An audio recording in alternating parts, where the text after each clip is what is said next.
It's time to take 5. Now you know. There are a lot of new prescription drugs and medical devices on the market today. However, as promising as they are, they can also do harm. Today, we are going to discuss how these products can produce unwanted side effects, even death, and what you can do to protect yourself or a loved one. Joining us today is Brenda Fulmer of the Searcy Denney law firm, who specializes in this type of law. Welcome, Brenda. Thank you for having me. I've been a medical device and pharmaceutical lawyer for more than 24 years, and over that time I've seen a lot of avoidable deaths and injuries as a result of defective drugs and medical devices. A lot of patients don't realize, but this is a very serious issue in this country. Over 32,000 patients die every year as a result of drug reactions, and 1.5 million patients are hospitalized. Of the elderly, 88% of the hospitalizations for drug interactions are avoidable. And in addition to that, we have more than 4,000 products, medical products, that are recalled every year, and that could impact tens of thousands, if not hundreds of thousands of patients, primarily hip implants, knee implants, and heart devices.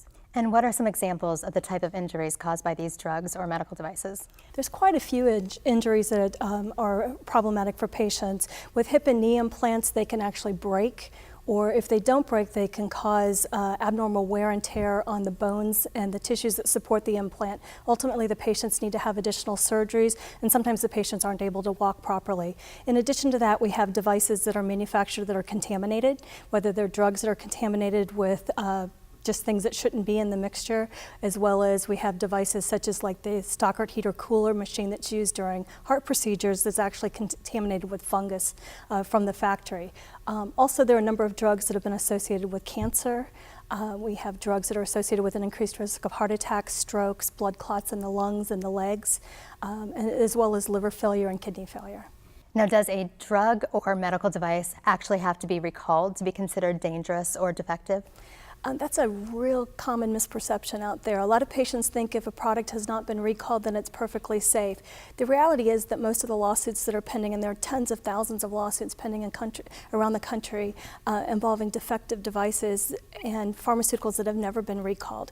One of the practical problems that we have is that no manufacturer wants to have an FDA recall of its product. If it has a safety issue with its product, it will quietly stop selling it. And so that's technically not a recall, but that doesn't mean that the product's safe by any means. But if it is recalled, is the manufacturer required to compensate the patient that's been harmed? That's another big misconception out there. The fact that you have a defective or recalled product doesn't mean that you owe the patient anything. The only way to get recourse from a manufacturer is actually to bring a lawsuit against them.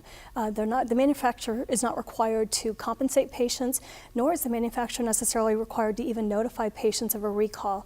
Some manufacturers will put out a press release, but there's not a strong effort to notify patients, mostly because we don't have a central database in this country of patients that have taken drugs or medical devices. So what can the patient do to make sure that they have the complete information about the risks associated? There's a lot of things that patients can do. And being an informed patient and not relying on others is really, really important. There's good information on the internet. There's also some really bad information on the internet. I recommend that patients start with the FDA website. It's fda.gov. It has recall notices. It also has the MAUD database, which is where adverse events are filed with regard to medical devices. And it'll have the labeling history for all of the drugs. So as a warning label for a new drug is changed over time, as new safety issues come out with respect to that drug, that's all published on the FDA website. The drug manufacturers and the device manufacturers also have good websites that will have information for patients. And probably the most important thing is to talk to your pharmacist. If you're worried about a drug, the pharmacist has really good unbiased information. They can give you the package insert, which is the legal warning label for the drug, and that is not the same as what the receipt is that you'd get from the pharmacist when you pay for your medication.